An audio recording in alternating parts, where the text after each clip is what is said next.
des bibliothèques où je vais avoir par exemple des fichiers où il y a 300, 400, 500 versions.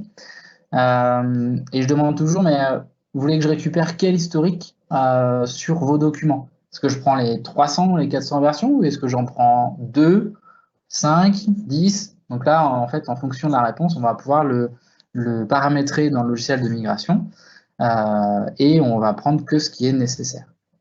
Voilà. Donc derrière, on a également la possibilité, et c'est recommandé, de réorganiser les listes et les bibliothèques quand il y a beaucoup trop de colonnes. Parce que beaucoup trop de colonnes dans une bibliothèque ou dans une liste, en tout cas si les affichages ne sont pas adaptés, c'est pas forcément très ergonomique. Donc il faut en profiter pour réorganiser un peu tout ça. Et puis repenser bien sûr les très grandes listes de données, voire peut-être les transformer en autre chose. Et la dernière chose, c'est toutes les tâches, les workflows SharePoint ou Nintex qui auraient pu être utilisés, c'est les terminer. Donc une fois qu'on a fait tout ça, on n'a pas fini, et non, il y a encore un peu de travail. Il va falloir maintenant préparer l'environnement de destination. Donc là, toujours une checklist. Je vous avais dit que j'aimais bien les checklists, mais en fait, on suit les checklists, et comme ça, du coup, ça nous permet de savoir où on en est rendu étape par étape. On va planifier notre architecture de destination. Donc là, il y a plusieurs méthodes. On peut utiliser un outil comme Visio, on peut utiliser un PowerPoint ou un fichier Excel ou un Word. Après, c'est comme vous voulez. Mais l'idée, en fait, c'est bien se faire une cartographie. Ça pourrait d'ailleurs être un mind mapping aussi. On se fait une cartographie de l'existant et on se fait une cartographie de ce que ça va donner dans la cible. Donc, pour pouvoir la faire, cette cartographie, il faut bien sûr savoir en gros ce qu'on peut faire dans la cible. Donc, souvent, là, ce qui est intéressant de faire, c'est de peut-être aller un peu sur la plateforme Learn et se former un peu sur les nouveautés et de Teams et de SharePoint Online, et ou aller dans un centre de formation pour se former. Et ou le faire tout seul, c'est possible aussi, pour découvrir toutes ces nouveautés-là. Et puis après, derrière, une fois qu'on sait qu'on sait ce qu'on peut faire dans l'architecture de destination, avec les utilisateurs, définir comment on va l'organiser. Donc une fois qu'on a fait ce travail-là, on va pouvoir sauvegarder toutes les données qui sont dans notre système actuel. Donc normalement, on n'a pas de problème quand on migre, mais en général, on fait quand même une sauvegarde dans le système actuel et aussi dans la cible, parce que peut-être que vous avez déjà des usages dans la cible, et donc ça peut être intéressant de faire une sauvegarde aussi de la cible. Donc pour ça, du coup, vous avez des outils comme Vim Backup pour Office 365, par exemple, qui vous permettent de faire très facilement ces sauvegardes-là. Vous testez la restauration, oui, parce que faire une sauvegarde sans vérifier que la restauration fonctionne, ça ne sert pas à grand-chose. Et puis derrière, du coup, vous allez pouvoir vérifier aussi qu'il n'y a pas de données corrompues et faire tout un tas de choses pour vérifier que la migration va bien se dérouler. Alors, autre petite chose importante, quand on teste la cible, on va tester aussi la vitesse de migration. Donc, on cherche en gros une bibliothèque qui fait à peu près entre 2 et 5 gigas. Et on utilise en fait son outil de migration préféré pour lancer la migration et vérifier la vitesse de cette migration-là. Et ensuite, en fonction de la totalité des données qu'on a à migrer, on va pouvoir extrapoler le temps total technique de la migration.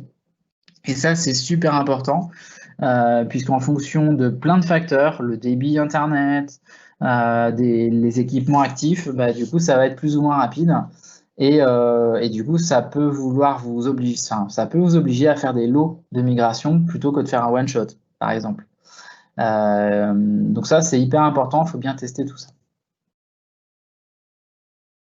La communication auprès de vos utilisateurs, élément clé de la migration. Si vous ne communiquez pas à vos utilisateurs, ça peut poser des problèmes. Je prends l'exemple de certains clients qui, par exemple, utilisaient les lecteurs réseau sur SharePoint.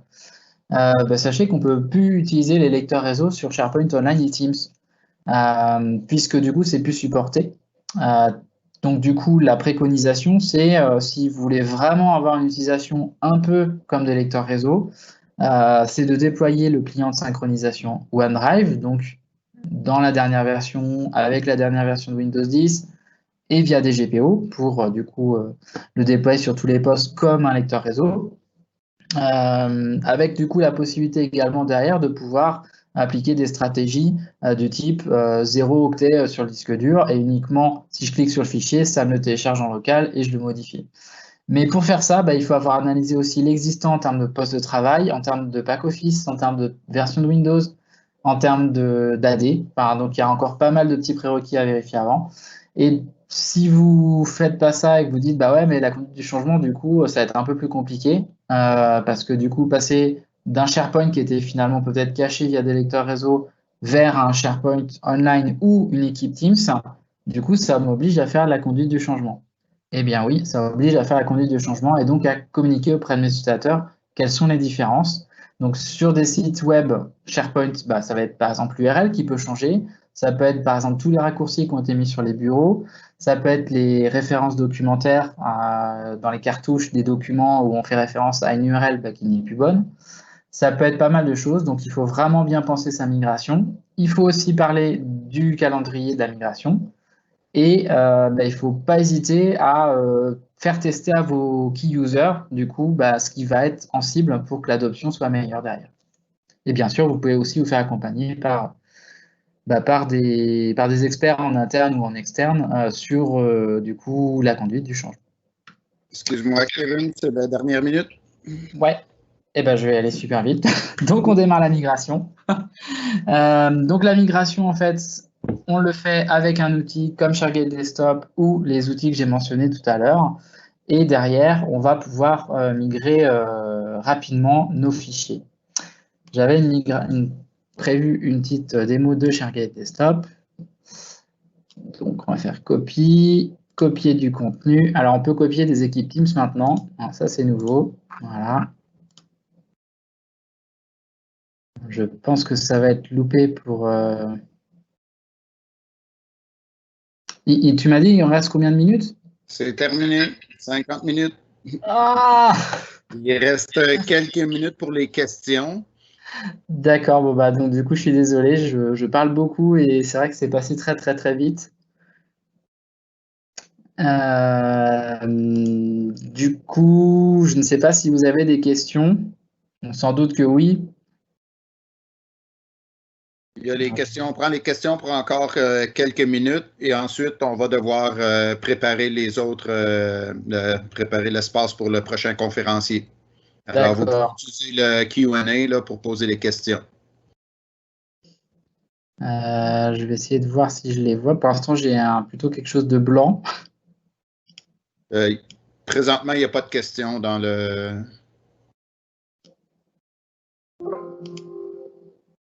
Je n'en vois pas. Non, pas de questions du tout.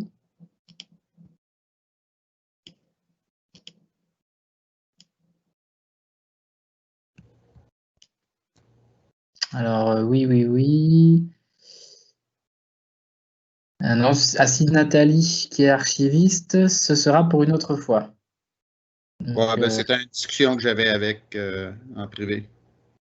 Ah, d'accord, ok. Est-ce qu'il y a Ragnar? Donc ça, c'est en anglais. Non? Thank you very much for recommending our Metallurgic expert. Ok. Ok. Non, écoutez, du coup, voilà, je vous remercie de m'avoir écouté. N'hésitez pas à... alors, je sais pas comment on peut, si vous avez des questions après, comment on peut continuer la discussion. Oui, pour les discussions par la suite, il y a sur le site de la conférence, il y a un community zone où vous pouvez continuer les questions.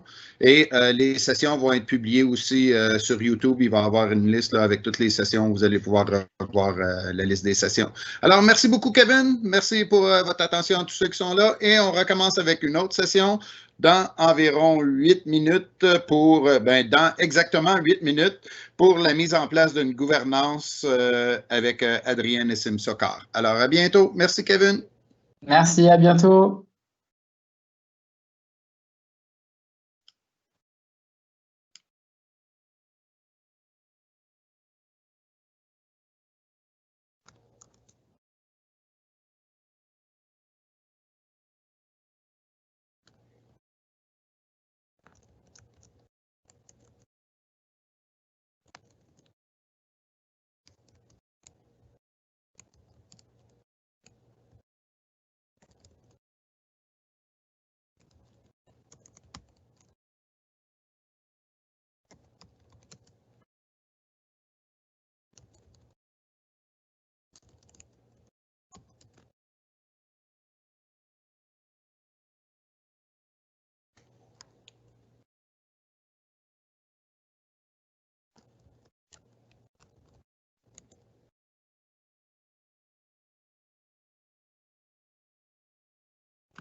Alors, il est 14 heures pile. Alors, merci encore d'être là pour cette journée. J'espère que la première session s'est bien passée. Je suis Serge Tremblay, votre hôte pour la journée pour la track en français. Je vous souhaite la bienvenue pour ceux qui viennent d'arriver pour le marathon virtuel Microsoft 365. Notre prochain conférencier, c'est Adrien Nessim-Sokar qui va nous parler de la mise en place d'une gouvernance avec les Power Platform. Alors, c'est à toi, Adrien. Vas-y, amuse-toi bien. Merci Serge. Bonjour à tous. Alors, donc aujourd'hui, on va parler de la mise en place d'une gouvernance et de la gouvernance de Teams à travers la Power Platform. Donc avant de commencer, je me permets de vous rappeler qu'il y aura un très grand événement l'an prochain, en mars, à Las Vegas. Et c'est un événement qui sera intéressant de regarder si vous voulez continuer d'apprendre et de découvrir des nouveautés autour d'Office 365. Un peu vite. Un grand merci à tous nos sponsors grâce à qui l'événement a pu être possible et qui vous permet du coup d'avoir plein de sessions à visionner. Et enfin, il y a une loterie pour gagner un Oculus, donc n'hésitez pas à y jouer et y participer. Et si vous avez de la chance, vous pourrez vous amuser peut-être avec SharePoint Space avec. Enfin, bien sûr, suite à la crise, n'hésitez pas à faire une donation. L'événement s'est rapproché de deux grands organismes et aussi les sponsors participent à ces associations. N'hésitez pas à faire de même si vous le pouvez. Enfin, du coup, un petit peu à propos de moi, donc du coup, je suis consultant et tech lead autour de Teams et la Power Platform chez UpCollab. Mes domaines de prédilection, c'est vraiment la Power Platform, Teams et beaucoup de gouvernance à travers Graph et d'automatisation. Du coup, ce que je vous propose de voir aujourd'hui, c'est la gouvernance Teams et trois grandes briques. Comprendre le pourquoi, comprendre comment est-ce qu'on met en place cette gouvernance et je terminerai par une démo d'une solution qui est 100% basée sur les workloads d'Office 365 de la Power Platform que vous pouvez bien sûr mettre en place dans vos environnements et vos organisations. Du coup, un petit rappel, même si j'imagine que toutes celles et ceux qui sont présents ce soir le savent, Microsoft Teams ne cesse de franchir des étapes significatives dans son développement. Les toutes dernières étant bien sûr le nombre d'utilisateurs actifs qui a énormément augmenté suite à la crise mondiale et au remote, au télétravail. Et ça nécessite du coup vraiment de bien contrôler ce service au sein des organisations. Teams, c'est un catalyseur de collaboration, mais Teams est trop souvent vu comme simplement un outil de chat et de meeting, alors que Teams permet d'aller beaucoup plus loin. Il faut vraiment voir cet outil comme l'outil qui permet de débloquer les nouveaux usages, la modern workplace, comme on le voit récemment, qui permet d'inclure et d'augmenter l'inclusion au sein de l'entreprise, de faciliter la communication et d'une manière générale, ça joue énormément autour de l'expérience du collaborateur. Enfin, Teams permet un énorme gain de temps. On élimine ce switch de contexte, le fait de changer d'application pour aller chercher l'information. On va pouvoir découvrir, trouver de l'information, partager des connaissances et bien sûr y intégrer des solutions métiers aussi bien internes que des solutions tierces. Et le tout est protégé par la sécurité fournie par Microsoft 365. Teams, donc comme je vous ai dit, c'est un hub de collaboration, mais c'est aussi une passerelle de collaboration. Pourquoi? Parce que Teams permet aussi bien de concentrer, mais aussi d'exposer des données, que ça soit à l'extérieur avec des accès invités, avec des applications externes, ou en interne, ou même des connexions avec des applications on-prem, et à travers des connecteurs, on va pouvoir faire en sorte que Teams devienne, j'aime beaucoup dire ça, Teams devient le nouveau Outlook. Quand on se connecte, on ne lance plus Outlook, on lance Teams et on retrouve l'ensemble de ces informations, ces messages enregistrés, ces tâches, ces planeurs, ces projects, etc. Du coup, une fois qu'on a parlé de ça, il faut comprendre sur quel socle technologique repose Teams. Et Teams repose sur les Microsoft 365 Group, qui anciennement s'appelait les Office 365 Group, ça a été renommé, donc il faut l'appeler correctement. Et c'est vraiment le socle de la collaboration. Du coup, que se passe-t-il lorsqu'un utilisateur, n'importe quelle personne, utilise Teams, crée une équipe?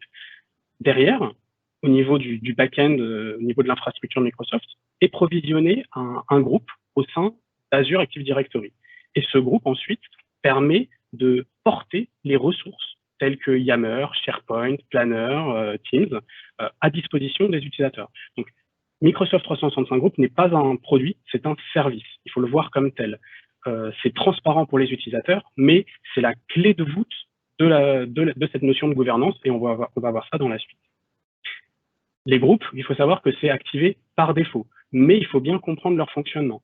Un groupe va être différent en fonction de la source où il a été créé. Je m'explique, si je crée un groupe depuis Teams, je vais me retrouver avec un ensemble de workloads, typiquement un espace Power BI, un plan Planner, un site SharePoint, mais je ne vais pas me retrouver avec une shared mailbox, une boîte aux lettres partagée ou un calendrier partagé. Ils sont là, mais ils ne sont pas accessibles par défaut et ils ne sont pas utilisables par l'utilisateur. Si je crée un groupe depuis Outlook, je vais disposer du groupe partagé, du calendrier partagé, mais je ne disposerai pas de mon équipe Teams. C'est donc vraiment, il peut y avoir une perte de l'utilisateur, ça peut avoir des gros impacts sur l'adoption et bien sûr sur la gouvernance, puisque on peut créer des groupes, vous allez le voir, librement. Par défaut, les groupes Office 365, c'est gratuit pour tous, c'est accessible à tous. Donc ça a l'air magique, c'est génial. Microsoft fait tout pour que l'utilisateur puisse créer, ne soit pas bloqué et qu'il n'y ait pas de friction dessus. Mais la dérive, c'est que quand on laisse ce pouvoir comme ça aux utilisateurs sans contrôle, on peut se retrouver très rapidement avec des centaines, des milliers, des dizaines de milliers d'équipes Teams.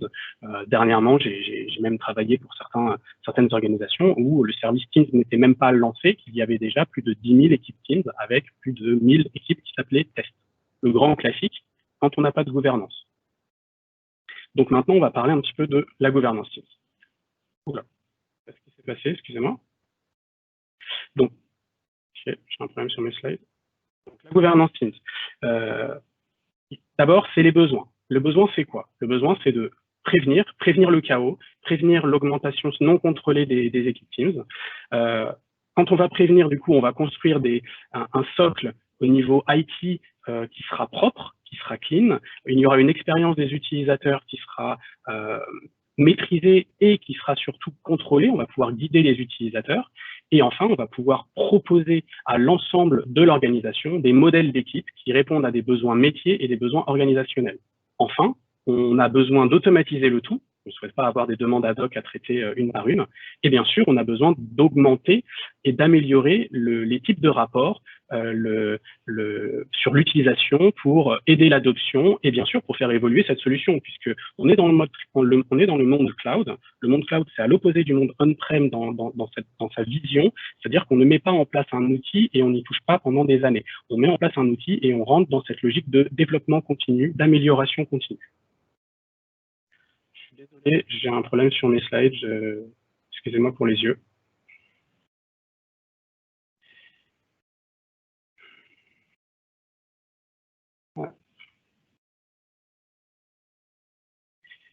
Donc, pourquoi est-ce qu'on a besoin de gouvernance? On a besoin de gouvernance pour gérer la nomenclature, gérer les notifications, gérer la configuration des accès, des droits, gérer le provisionnement, l'automatisation du provisionnement et éventuellement mettre en place des systèmes d'approbation. Enfin, on a aussi la possibilité de faire de l'audience targeting, du ciblage. On va pouvoir cibler les templates à certaines populations. Quand on crée des modèles, on n'a pas forcément... on ne souhaite peut-être pas forcément que l'ensemble de ces modèles soient accessibles à tous les collaborateurs.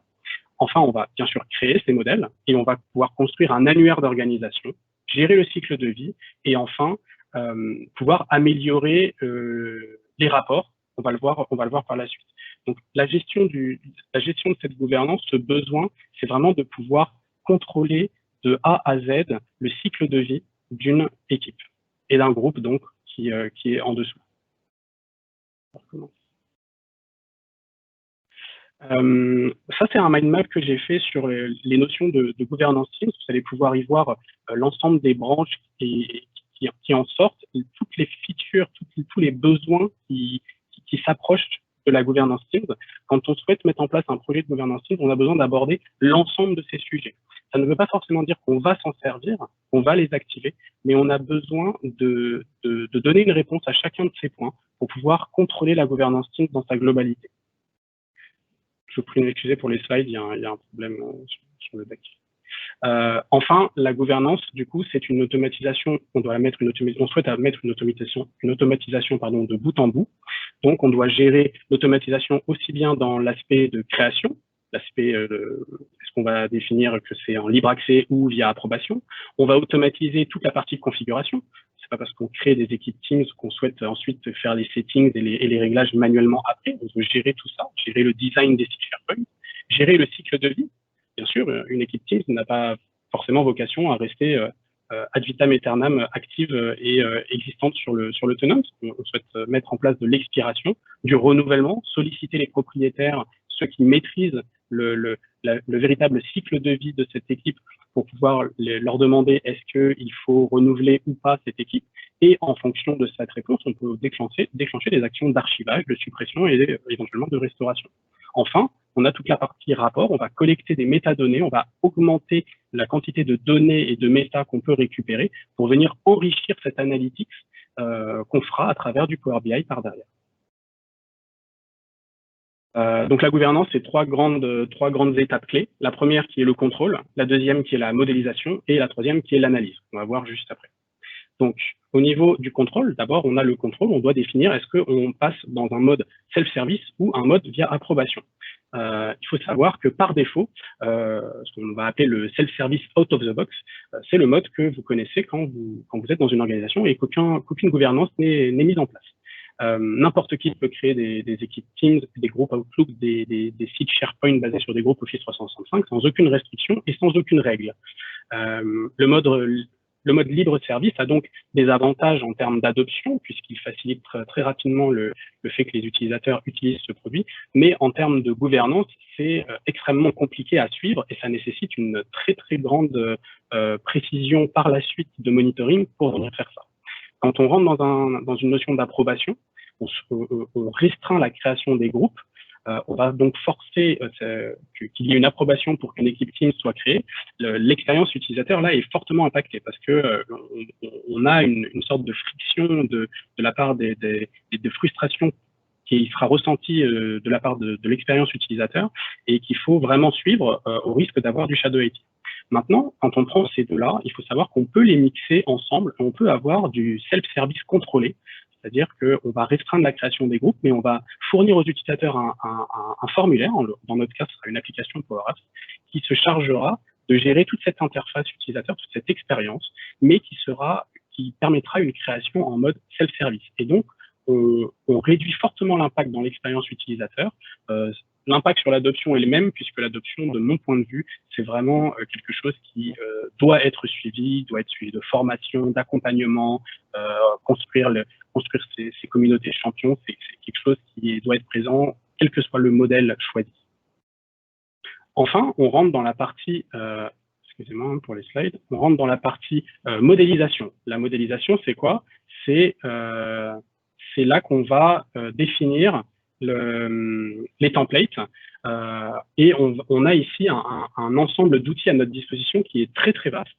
On va pouvoir intégrer l'ensemble quasiment des briques natives Office 365, telles que les sites SharePoint, des fichiers, du project même maintenant, du planner et du OneNote. Et on va aussi pouvoir y intégrer des applications tierces. Si dans votre organisation, vous avez l'habitude par exemple d'utiliser Jira ou d'utiliser un outil tiers, il sera possible, s'il dispose d'un connecteur dans l'App Store, de pouvoir installer cette application automatiquement dans le modèle. On peut aussi passer directement par simplement une intégration via une iframe, via un simple accès à un onglet de type site web. Et enfin, la grosse richesse de la mise en place d'une gouvernance, c'est la gestion complète de la configuration, de la sécurité et de la conformité. On va pouvoir appliquer automatiquement des étiquettes, des labels de rétention, de sensitivity. On va pouvoir gérer la classification, on va pouvoir définir est-ce que notre équipe Teams est privée, publique ou même non détectable. C'est quelque chose qui est extrêmement demandé dans les organisations que je rencontre, la possibilité de cacher certaines équipes à caractère extrêmement confidentiel. Le fait de pouvoir avoir un contrôle sélectif sur l'activation ou la désactivation des accès invités par équipe Teams et non pas de manière globale, et avoir aussi cet accès sélectif par équipe et ou par domaine autorisé.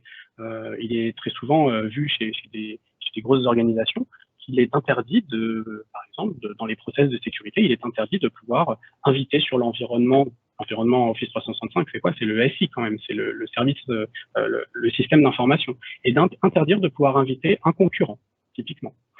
Où seuls des domaines qui sont whitelistés ont l'autorisation d'être invités.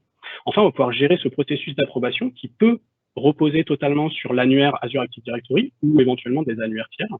Et enfin, on va pouvoir ajouter ces métadonnées supplémentaires dont je vous parlais tout à l'heure. On va même pouvoir ajouter le fait d'autoriser des politiques d'entreprise du type j'accepte les règles d'utilisation de tel ou tel produit, et on va pouvoir gérer tout notre ciblage de ces modèles à différentes populations, si cela est nécessaire. On a la partie du coup design de SharePoint qui, elle, vient vraiment enrichir la création du template. On va pouvoir s'appuyer sur toute la brique moderne qui vient vraiment enrichir l'utilisation des équipes Teams à partir du moment où on a cette utilisation de sites SharePoint, que ce soit des sites SharePoint de communication ou des sites SharePoint d'équipe. On va pouvoir vraiment venir caler un design de SharePoint lors du modèle.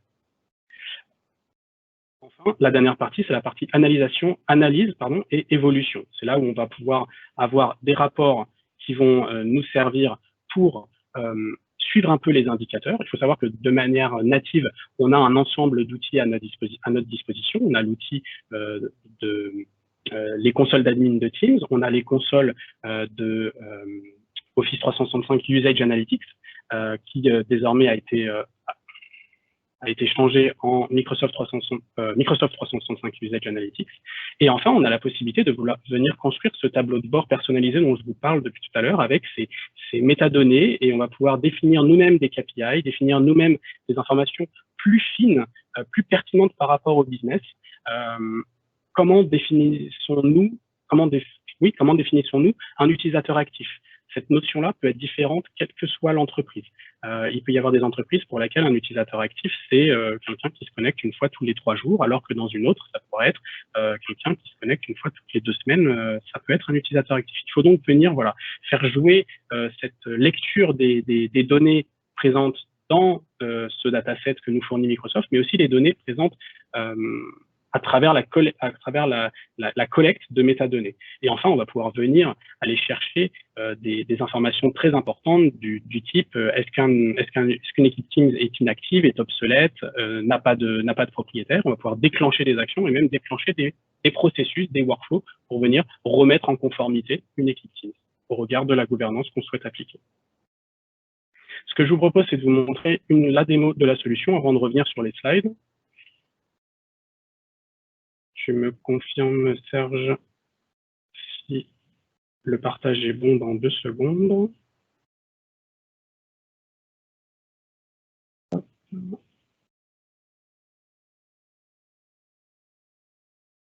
Est-ce que vous voyez mon écran? Oui. Super. Donc, ce que je vous propose, c'est une petite immersion sur mon environnement de démonstration. Je vais actualiser cette page et vous montrer ça. Donc là, on va se projeter dans l'idée qu'on est un utilisateur et on a besoin de créer une équipe Teams, créer un espace de collaboration. On ne va même pas parler d'équipe Teams, on va parler d'un espace de collaboration. Et donc, depuis Teams, je n'ai plus la possibilité de créer une équipe parce que l'organisation m'a mis à disposition une solution de gouvernance. Cette solution, on peut très bien l'intégrer dans une application dans laquelle, par exemple, je peux retrouver mon intranet. C'est une application dans laquelle je retrouve mon intranet et je peux avoir un formulaire ou un bot à qui je vais parler directement pour faire le travail. Et je peux aussi aller utiliser directement l'application que l'organisation m'a mis à disposition. Et cette application va me permettre, on va voir, de créer un espace. Je vais donc pouvoir créer un espace. Je vais pouvoir choisir qu'est-ce que je souhaite comme espace. Est-ce que je souhaite une équipe Teams ou peut-être un site SharePoint de communication ou peut-être même une communauté Yammer en fonction de mon besoin. Dans notre cas, ça va être une équipe Teams. Je vais pouvoir choisir la langue. la langue d'utilisation des notifications et de mon workspace en général. Je vais pouvoir aussi dire est-ce que je veux créer une équipe Teams depuis from scratch, le zéro, vierge, ou est-ce que je veux utiliser un modèle métier qui m'est mis à disposition. Profitons-en, on en a. Je vais pouvoir avoir accès à mes modèles et je vais pouvoir choisir par exemple un modèle de type projet. Et ensuite, je vais définir, si je le souhaite, est-ce que je souhaite que mon équipe soit privée ou publique. Dans notre cas, ce sera quand même une équipe privée. Enfin, je vais définir la classification. Est-ce que c'est un projet interne, un projet externe? Dans notre cas, on va dire que c'est externe et que je vais travailler avec des prestataires ou des partenaires. Et je vais pouvoir ajouter ici le titre de mon équipe. Je vais pouvoir y ajouter des super emojis dans mon titre et on voit qu'ici est gérée ma nomenclature. Ma nomenclature, c'est ce qui va venir faire proprement ma convention de nommage, ajouter des préfixes, des suffixes, venir modifier même intégralement le nom de technique qui est le nom du groupe Office 365 et aussi de l'URL du site SharePoint qui sera provisionné pour moi. Et je peux mettre des contrôles qui éviteront d'avoir des caractères spéciaux et ainsi de protéger cette nomenclature. Je peux même aussi, si j'avais voulu, décider de la figer et que l'utilisateur ne puisse pas venir y toucher. Ici, je vais avoir ma super description pour mon super projet. Enfin, je vais pouvoir ajouter des membres et des propriétaires. Dans notre cas, on va ajouter déjà un propriétaire. Et ce que je constate, c'est que dans les règles de bonne pratique, il est toujours conseillé de ne pas avoir un seul et unique propriétaire, puisque je pense que vous l'avez tous vu, les équipes Teams avec un seul propriétaire ne sont pas très réactives, et quand il y en a un, très peu de temps après, il n'y en a plus du tout, et une équipe Teams sans propriétaire, c'est une équipe Teams où il n'y a plus de maître à bord, il n'y a plus de capitaine sur le navire, et le navire ne sait plus où aller, plus personne n'a la main dessus, il faut ensuite solliciter l'IT pour venir reprendre la main dessus, c'est compliqué. Donc on va pouvoir empêcher les utilisateurs de créer des équipes sans avoir deux propriétaires. On va pouvoir ici venir les inciter à en ajouter. On va pouvoir ajouter des membres également. Et j'aurais pu même ici ajouter un écran pour avoir les guests automatiquement avec des filtres et des protections. Enfin, je vais pouvoir définir est-ce que mon équipe est à vocation perpétuelle, est-ce qu'elle n'expire pas, ou est-ce qu'elle a vocation à avoir une expiration. Dans notre cas, on souhaite mettre en place l'expiration. Et je vais pouvoir choisir ma durée d'expiration, qui va aller de 3 mois à autant que je le souhaite. Donc, dans notre cas, je vais choisir 3 mois, comme ça, tous les 3 mois, j'aurai un renouvellement. J'ai un récapitulatif de ma demande et j'envoie ma demande. Qu'est-ce qui se passe derrière? Donc, comme je vous ai dit, là, actuellement, un workflow a été déclenché à travers la Power Platform, c'est du Power Automate qui est utilisé. Là, on est dans du Power Apps et on est dans du Teams. Mais moi, je suis utilisateur, je ne bouge pas de Teams. Ici, je peux retourner à mes occupations, aller retourner sur mon fichier, travailler le temps que mon équipe Teams se provisionne. Mais ce que vous allez voir assez rapidement, c'est que l'équipe Teams et la création ne prend généralement pas beaucoup de temps. On est de l'ordre de moins de 3 minutes. Je devrais recevoir, si je n'ai pas d'effet démo, une notification d'ici peu de temps. On va voir ça.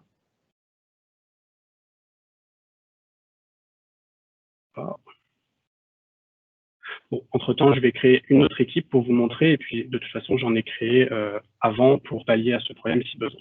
Là, on va rentrer dans un autre cas, on va créer une équipe en mode soumise à approbation. Je vais donc reprendre mon formulaire, je vais toujours créer une équipe Teams, je peux toujours choisir ma langue par défaut, mon modèle, et je vais prendre un modèle qui, lui, je sais qu'il est soumis à approbation. Typiquement, le modèle de service, c'est un modèle qui...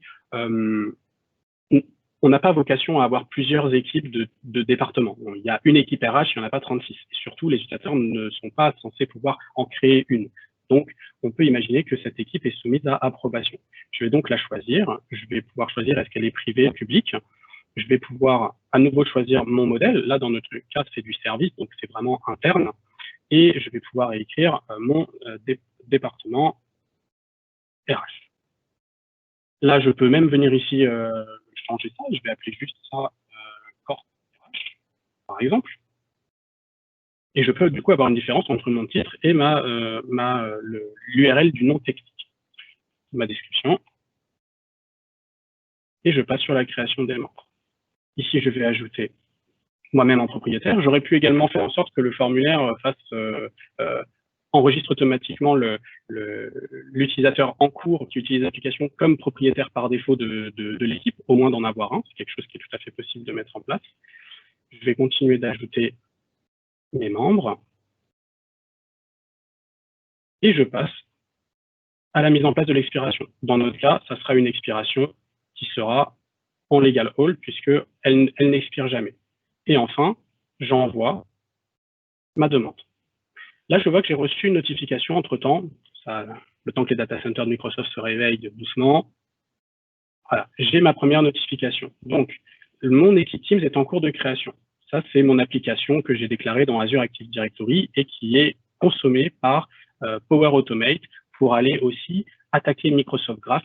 Microsoft Graph qui est l'API géante qui accède à l'ensemble des services d'Office 365 pour venir interroger avec les différents workloads présents au sein de votre environnement et les différentes ressources. Donc ici, si je regarde dans mes équipes Teams, je vais descendre en bas, je vois que mon équipe Teams démo M365 VM a bien été provisionnée. Je regarde que mes channels sont bien là. Et bien oui, ce sont les channels qui étaient présents dans mon modèle. Donc j'ai des channels automatiquement qui ont été créés.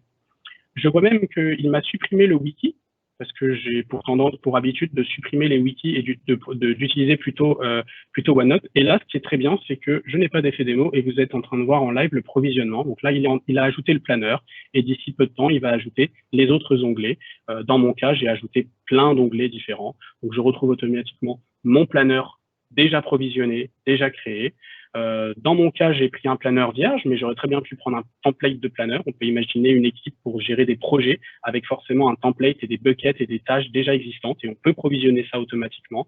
Je vais avoir mon OneNote. On peut aussi templatiser les OneNote avec des sections. D'ailleurs, à la build récemment a été annoncé que le OneNote, on va pouvoir ajouter en onglet des sections et des pages, et non plus juste le OneNote, donc on pourra aller plus loin. J'ai ajouté un site web, donc ça pourrait être un site web d'information, ou même un site web interne. Là, on retrouve la Modern Workplace de la communauté AOS de 2019. Je vais pouvoir ajouter automatiquement un fichier PDF, un fichier Word, un fichier Excel, un fichier PowerPoint, et ensuite, je peux ajouter même des applications et d'autres types d'onglets automatiquement dans mes modèles. Donc, j'enrichis vraiment la création d'un modèle. Je fais gagner énormément de temps à mon utilisateur. S'il avait besoin de tous ces onglets, il a attendu même pas 2 minutes 30, allez, j'exagère peut-être 5 minutes maximum, et il a un modèle totalement provisionné, totalement prêt pour lui. Enfin, l'autre modèle, il ne s'est pas créé. Il ne s'est pas créé pourquoi? Parce qu'il est soumis à approbation.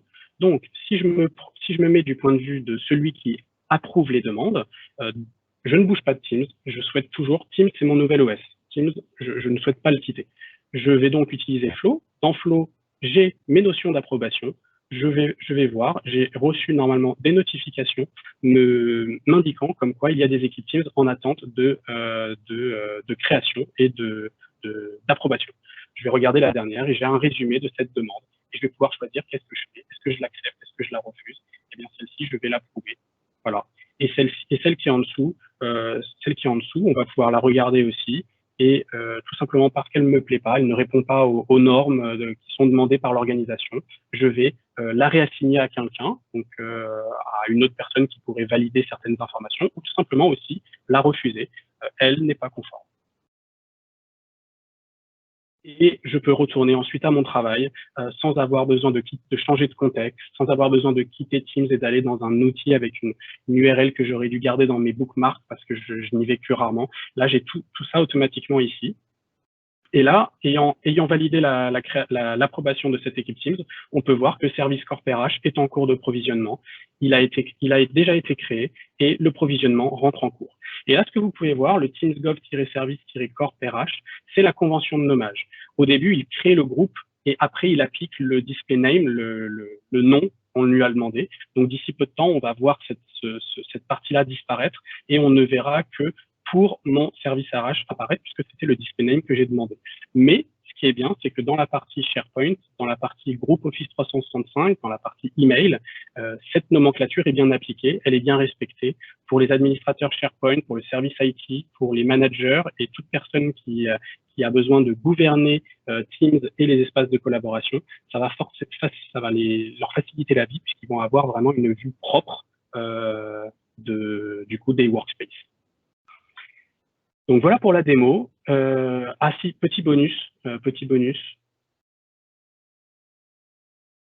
Et si vous utilisiez Bing, bon, je sais que c'est pas souvent le cas, mais une petite intégration toute récente que j'ai découvert avec d'autres personnes, c'est que si on utilise Bing, mais en vrai, si on utilise Microsoft Search derrière, je vais pouvoir venir enrichir Microsoft Search et ajouter de l'information dans Search, dans la recherche, et pouvoir venir pousser cette information dans la recherche, dans les résultats directement. Je fais des mots ou pas? Ah, bon.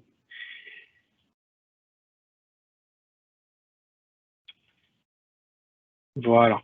Donc, je vais pouvoir faire une recherche et là, est mis en avant automatiquement l'application. Et je vais pouvoir la lancer depuis mon navigateur, depuis ma recherche Bing.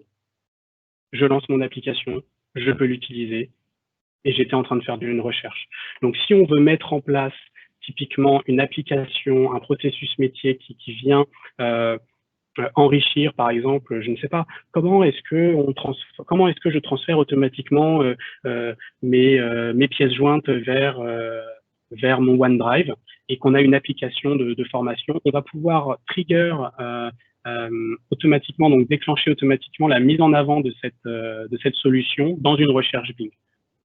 Encore faut-il utiliser Bing au quotidien, mais c'est quand même un bon indicateur de l'intégration de plus en plus fine de Microsoft Search et des solutions telles que la Power Platform. Je vais repasser sur les slides, Serge.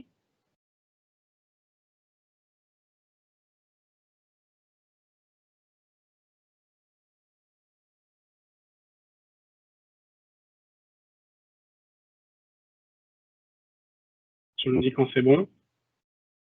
Ouais, ça va. Ok, ouais, super. Donc, c'est fini pour la partie démo. Juste quelques points vraiment très clés. Cette slide a été partagée lors de la build. Elle est extrêmement pertinente pour toute personne qui souhaite vraiment comprendre le fonctionnement de Graph derrière au niveau des workspaces, la notion des équipes, la notion des groupes, des utilisateurs, des plans, des sites, des fichiers et même des listes ou des dossiers. C'est vraiment la hiérarchie de ces URL est vraiment le point clé pour arriver à les consommer et du coup à construire des solutions de ce type-là. Enfin, la big picture de cette solution, c'est que on a quatre grands piliers. Le premier qui est toute la partie utilisateur et manager aussi, l'interface vers ces types de populations et l'expérience qu'ils ont se fait à travers Teams et Power Apps. Enfin, toute la partie du stockage du back-end se fait dans SharePoint et la partie automatisation se fait dans Power Automate. Enfin, la partie processing, elle, a lieu à travers Graph. C'est-à-dire que ce sont des choses que vous possédez et vous avez de manière native avec tout tenant Office 365. Enfin, sur la partie licensing, au niveau Power Apps, il n'y a pas de licence particulière supplémentaire à prendre que celle que vous avez dans vos licences Office 365. Ça va de la business à la E5. Aucun connecteur premium n'est utilisé, donc tous les utilisateurs peuvent utiliser ce type d'application. Enfin, pour la partie Power Automate, une seule licence est requise pour toute l'organisation.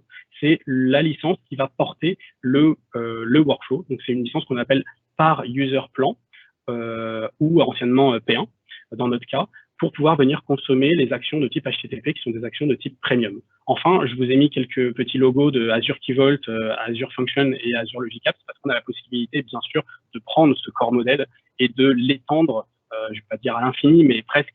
On a la possibilité de l'étendre avec du Azure, de l'étendre avec des outils et des systèmes tiers. Mais l'idée de cette solution et la manière dont je l'ai construite, c'est vraiment une solution pour Office 365, par Office 365, sans aucune interaction tierce et externe autonome.